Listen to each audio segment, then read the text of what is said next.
Hello hi மக்களே, இன்றைக்கி பாருங்கள் நம்ம கோழிக்கோடன் ஸ்டைல், கேரளா ஸ்டைல் கோழிக்கோடன் கொச்சி கொய்யானுள்ள ஒரு இது பண்ணிக்கலாம் பாருங்கள். அதுக்கு தேவையானது ஒரு ஸ்பூன் நெய் ஊற்றியிருக்கேன். அதுக்கப்புறம் பாருங்கள் ஒரு கப் அவிடு எடுத்திருக்கேன். அது நல்லா இந்த நெய்யிலேயே வறுத்துடணும். நல்லா வறுத்து நல்லா முறுன்னு வரணும். அதனால் நல்லா நெய் ஊற்றாமல் வறுத்தேன்னா சீக்கிரம் முறுமுறுப்பு வந்துருக்கும். நெய் ஊற்றி வறுத்தனால கொஞ்சம் நேரம் நல்லா வறுத்து விட்டுறணும். அப்போ தான் நல்லா முறுமுறுன்னு ஒரு லெவலுக்கு வரும். நல்லா வறுத்து விட்டுக்கலாம். வறுக்கணும். இதையும் நல்லா வறுக்கணும் பாருங்கள். நல்லா மிக்ஸ் பண்ணி எல்லா இடத்துலையும் ஒரே மாதிரி வறுத்து விட்டால் தான் நல்லா வறுபடும். அதுக்கப்புறம் இன்னும் வறுக்கிறது பக்கத்தில் இன்னும் வறுக்கணும். ஒரு அளவுக்கு வந்தாச்சு பாருங்கள். இது மாதிரி எடுத்து மொறுன்னு கட் பண்ணணும். இது பண்ணும்போது மொறுன்னு போதும், ரெடி ஆயிடுச்சு. இனி அடுப்பை ஆஃப் பண்ணிக்கலாம்.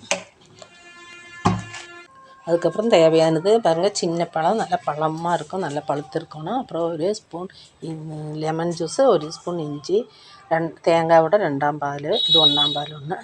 பழத்தை நல்லா உடச்சி வச்சதுக்கப்புறம் கையில் தான் உடைக்கணும், மிக்சியில் போட்டு உடைக்கக்கூடாது. அதுக்கப்புறம் ஒரு ஸ்பூன் லெமன் ஜூஸ் போட்டுக்கலாம். அப்புறம் இஞ்சி ஒரு ஸ்பூன் இஞ்சி சாறு போட்டுக்கலாம் ஊற்றி. அப்புறம் 1½ ஸ்பூன் நமக்கு தேவையான அளவு இனிப்பு அஸ்கா போட்டிருக்கேன். நான் கம்மியாக தான் போட்டிருக்கேன், அளவாக போதும்னா. அப்புறம் 2ஆம் பால் ஊற்றிக்கலாம். 2ஆம் பால் ஊற்றி நல்லா மிக்ஸ் பண்ணி விட்டுக்கலாம். நல்லா மிக்ஸ் பண்ணிக்கலாம். 2ஆம் பால் ஊற்றினதுக்கப்புறம் நல்லா மிக்ஸ் பண்ணிக்கலாம். நல்லா மிக்ஸ் ஆனதுக்கப்புறம் இந்த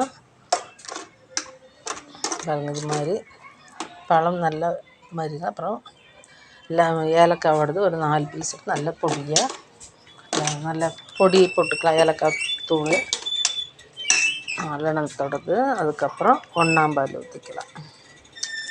1ஆம் பால் ஊற்றி நல்லா மறுபடியும் ஒன்று மிக்ஸ் பண்ணி விட்டுக்கலாம். நல்லா மிக்ஸ் பண்ணிக்கலாம். 1ஆம் பால் ஊற்றினதுக்கப்புறம் 1ஆம் பால் தான் அதுக்கு டேஸ்ட்டு கொடுக்கறது. அப்புறம் பாருங்கள், அந்த இஞ்சி சாறு, லெமன் இதெல்லாம் ஊற்றுறதுக்கு நல்ல மணமாக இருக்கும். ஏலக்காய் தூளும் போட்டிருக்கேன். அப்புறம் சின்ன வெங்காயம் ஒரு 6 சின்ன வெங்காயம் பொடி நல்லா சதைச்சுட்டு போட்டுக்கலாம். சின்ன வெங்காயம் சதைச்சுட்டு போட்டது நல்ல மணமாக இருப்பது. அது கூட மிக்ஸ் பண்ணும்போது நல்லாயிருக்கும். மறுபடியும் நல்லா மிக்ஸ் பண்ணி விட்டுட்டு அவில் எடுத்துக்கலாம். நமக்கு அவில் எடுத்து ஒரு தட்டில் போட்டு லைட்டாக ஒன்று நிரத்தி வச்சுக்கலாம். நிரத்தி வச்சுட்டு அது மேலே நம்ம இது மிக்ஸ் பண்ண இதையே மேலே ஊற்றிக்கலாம். பாருங்க, மேலே அளவாக இது மாதிரி நமக்கு தேவையான அளவு மட்டும் மேலே ஊற்றி இப்படியே நல்லா மிக்ஸ் பண்ணிக்கலாம்.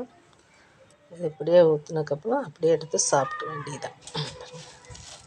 நல்லா மிக்ஸ் பண்ணி இதெல்லாம் மேலே அது மாதிரி எடுத்து நல்லா மிக்ஸ் பண்ணி சூப்பராக இருக்கும். பாருங்கள், இது மாதிரி எடுத்து மிக்ஸ் பண்ணி சாப்பிட்டு பார்த்தா சூப்பராக இருக்கும்.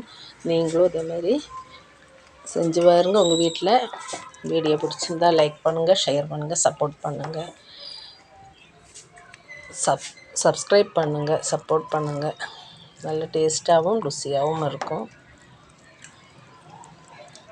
நல்ல டேஸ்டியான கோழிக்கோடன் கொச்சி கொய்யா கேரளா ஸ்டைலில் பண்ணினது. சிம்பிளாகவும் நமக்கு ஒரு நேரம் பசிக்கு ஒரு 4 மணி நேரம் இல்லைன்னா சாப்பிட்டுக்கலாம். சூப்பர் டேஸ்டியாக இருக்கும், நல்லாயிருக்கு.